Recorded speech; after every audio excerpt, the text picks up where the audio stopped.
प्रधानमंत्री मोदी को वोट चोर कहने पर राहुल गांधी पर भड़के काशी के साधु संत। काशी के पुजारी ने पूछा, राहुल गांधी के दादा मुस्लिम तो वो हिंदू कैसे हुए?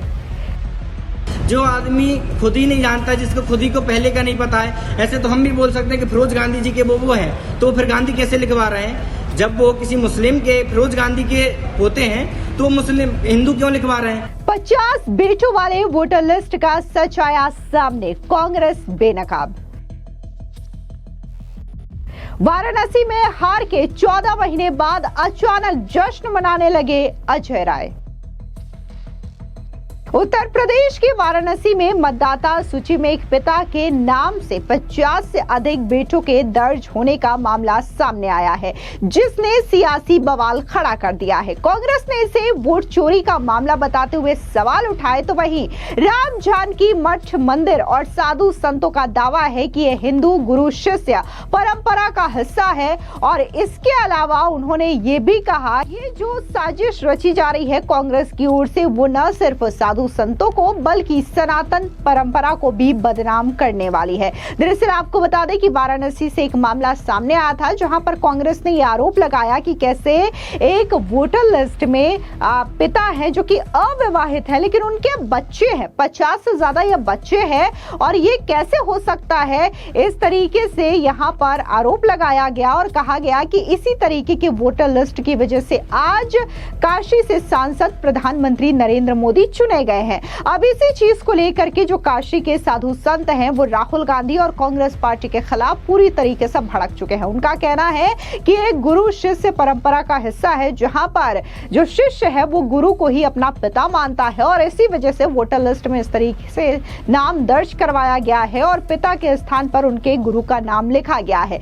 लेकिन वहीं दूसरी ओर जिस तरीके से कांग्रेस ने यह भ्रम लोगों के बीच में फैलाने का प्रयास किया, तो एक बार फिर से कांग्रेस पार्टी पूरी तरीके से बेनकाब हो गई है। तो वहीं दूसरी ओर बकायदा काशी के संत तो इतना ज्यादा भड़क चुके हैं कि उन्होंने राहुल गांधी से ही सवाल कर लिया कि आपके जो दादा हैं फिरोज गांधी, वो एक मुस्लिम है, तो आप खुद को हिंदू कैसे बता सकते हैं? अगर आप हम पे सवाल उठा रहे हैं तो हम भी आपसे सवाल पूछ सकते हैं। दरअसल आपको बता दें कि इस मामले को लेकर के बीजेपी ने एक बार फिर से राहुल गांधी और कांग्रेस पार्टी पर हमला बोला, और बीजेपी और उनके नेता अमित मालवीय ने सोशल मीडिया साइट पर कहा कि वाराणसी में वोट चोरी पर कांग्रेस ने न केवल भ्रम फैलाया, बल्कि सनातन धर्म की गुरु शिष्य परंपरा पर भी आघात किया। धर्म, आस्था और लोकतंत्र, इन तीनों पर कांग्रेस का हमला देश की संस्कृति और संवैधानिक मूल्यों के प्रति उनकी असली सोच को उजागर करता है। इस बीच एक बार फिर से पवन खेड़ा का एक वीडियो सामने आया है, जहां पर पवन खेड़ा बाकायदा प्रेस कॉन्फ्रेंस करते हैं। इस वोटर लिस्ट की सच्चाई आने के बावजूद वो एक बार फिर से यहाँ पर अपने प्रेस कॉन्फ्रेंस में ये बताते हैं कि कैसे वाराणसी में एक नाम सामने आया है, वहां पर दिखाया जा रहा है कि कैसे उनके 50 बच्चे हैं, जो कि पूरी तरीके से धांधली को दिखाते हैं। लेकिन यहीं पर एक पत्रकार ने बकायदा पवन खेड़ा को फैक्ट चेक किया और उन्होंने बताया कि ये जो शिष्य है उन्होंने अपने गुरु का नाम अपने पिता के तौर पर दर्ज करवाया है, जिसके बाद पवन खेड़ा की बोलती बंद हो जाती है। वहीं दूसरी ओर आपको बता दें कि लोकसभा चुनाव को 1 साल से अधिक का समय बीत चुका है। सरकार अपनी रफ्तार से काम भी कर रही है, लेकिन वोट चोरी आरोपों के बीच वाराणसी में एक अनोखा चीज देखने को मिला है, जहां पर अजय राय जो है वो 14 महीने के बाद अपनी हार का जश्न मना रहे हैं। दरअसल ये तस्वीर वाराणसी से तब सामने आई है जब समाजवादी पार्टी के कार्यकर्ता यूपी कांग्रेस अध्यक्ष अजय राय को वाराणसी का असली सांसद मानते हुए उनके घर पर पहुंचे, फूल माला पहनाई, मिठाई खिलाई और जीत का जश्न मनाया। सपा कार्यकर्ताओं ने दावा किया कि बनारस की जनता ने अजय राय को जिताया था, लेकिन प्रशासनिक धांधली से नतीजा पलट दिया गया। वहीं इस पूरे सेलिब्रेशन का वीडियो सोशल मीडिया पर तेजी से वायरल हो रहा है, जहां पर लोगों ने तरह तरह के कमेंट किए हैं, जिससे एक बार फिर से न सिर्फ कांग्रेस की फजीहत हुई है, बल्कि अजय राय की भी फजीहत हो रही है। यहाँ पर लोगों का कहना है कि हमें तो यही लगता था कि कांग्रेस में सिर्फ एक ही पप्पू है, लेकिन यहाँ पर तो अलग अलग तरीके के पप्पू पाए जाते हैं। तो वहीं किसी शख्स ने ये लिखा कि आखिर हार का इतना बड़ा सदमा लगा है कि ये अब अब ये कह रहे हैं कि वो जीत गए हैं और इस बात को सेलिब्रेट कर रहे हैं। तो इस तरीके के तमाम जो कमेंट हैं सोशल मीडिया पर भरे पड़े हैं, जो कि आप भी अपने स्क्रीन पर बाकायदा देख सकते हैं। वहीं अगर बात हम इस वोटर लिस्ट की बात करें, जहां पर 50 बच्चों की बात सामने आ रही है, तो दरअसल वाराणसी के भेलूपुर क्षेत्र की मतदाता सूची में एक पिता के रूप में स्वामी राम कमल दास के नाम से 50 से अधिक मतदाताओं के नाम दर्ज किए गए हैं।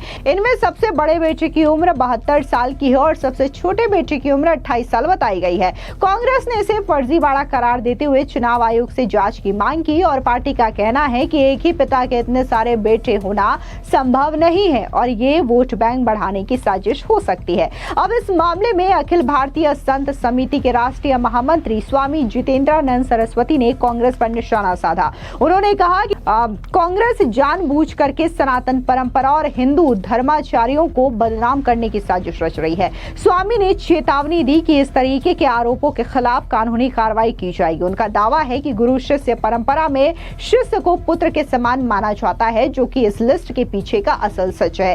हालांकि राम जानकी मठ मंदिर के साधु संतों ने इस बात को सिरे से खारिज किया है और इसे हिंदू धर्म की गुरु शिष्य परंपरा से जोड़ा है। उनका कहना है कि इस आश्रम में रहने वाले शिष्य अपने गुरु स्वामी राम कमल दास को पिता के रूप में स्वीकार करते हैं और मतदाता सूची में इसी आधार पर उनका नाम दर्ज करवाया गया है। सुनिए क्या कुछ इन संत ने कहा।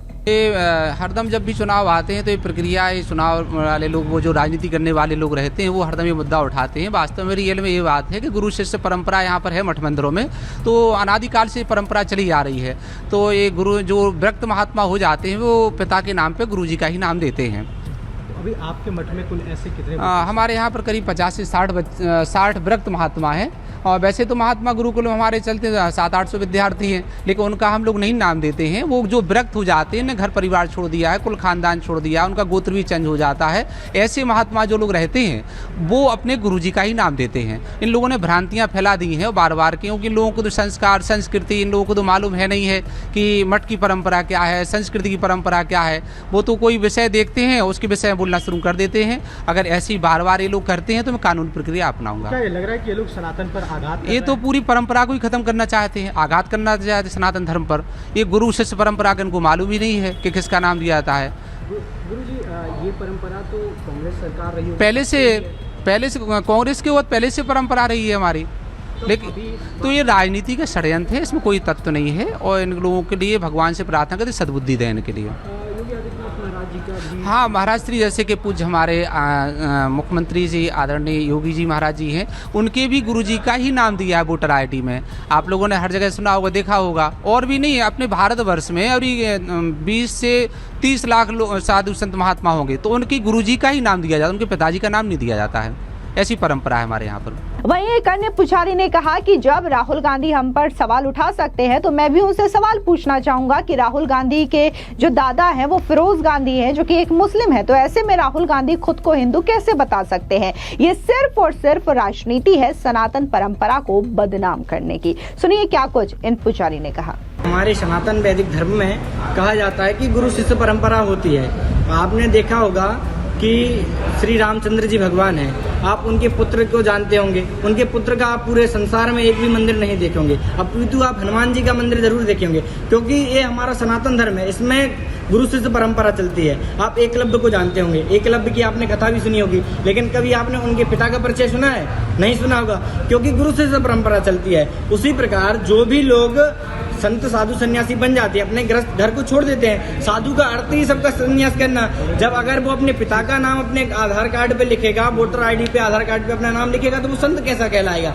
तो हमारे सनातन धर्म में वो लिखा जाता है कि जो भी अगर कोई सन्यासी धर्म सन्यास ले रहा है तो उसके पिता के नाम पे उसके गुरु का नाम जाना जाता है। अब इतने विद्यार्थी आश्रम में करीबन 5000 विद्यार्थी गुरु जी के आश्रम में हैं, लेकिन 5000 विद्यार्थियों के नाम की जगह उनके पिता का नाम नहीं है, क्योंकि वो विद्यार्थी हैं जो संन्यास ले लिए हैं। करीबन ऐसे कई 150 मतलब ऐसे सन्यासी हैं महाराज जी के, और एक करीबन 43-45 जैसे महाराज जी के विरक्त संत हैं जिनके नाम में गुरु जी के पिता का नाम है। और वस्तुतः ये सत्यता भी है। आप देख सकते हैं हमारे मुख्यमंत्री जी जो हैं आदरणीय श्री योगी आदित्यनाथ जी, उनके वोटर आईडी पे भी उनके गुरु श्री वैद्यनाथ जी का नाम लिखा है, क्योंकि गुरु शिष्य परंपरा मानी जाती है। और ये कई तथ्य लोग आदमी अपने सनातन धर्म को बदनाम करने के लिए कर रहे हैं। मैं प्रभु श्री विश्वनाथ जी से ऐसी प्रार्थना करूंगा कि उनको सद्बुद्धि दें और सदमार्ग पे चलाएं, क्योंकि हमारा जो भारतवर्ष है वह अगर विश्व गुरु आपको यदि बनाना है तो सनातन पद्धति से आपको चलना होगा और गुरु शिष्य परंपरा को पुनर्जागृत करना होगा।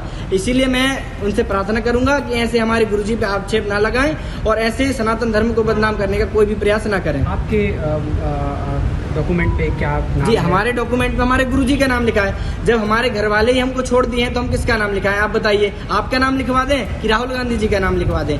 जो आदमी खुद ही नहीं जानता, जिसको खुद ही को पहले का नहीं पता है, ऐसे तो हम भी बोल सकते हैं कि फिरोज गांधी जी के वो है, तो फिर गांधी कैसे लिखवा रहे हैं? जब वो किसी मुस्लिम के फिरोज गांधी के पोते हैं तो मुस्लिम हिंदू क्यों लिखवा रहे हैं? ये चीज हम भी बोल सकते हैं। किसी महिला की जब विवाह हो जाता है तो उसके पिता की जगह उसकी पति का नाम आ जाता है, तो उस चीज पे भी हम तथ्यात्मक बात उठा सकते हैं कि उसके पिता का ही नाम लिखी। उसी प्रकार जो सन्यास ले लेता है उसकी जगह उसके गुरु का नाम होता है। फिलहाल इस पूरी खबर पर आपकी क्या राय है? कमेंट सेक्शन में जरूर बताएं। धन्यवाद।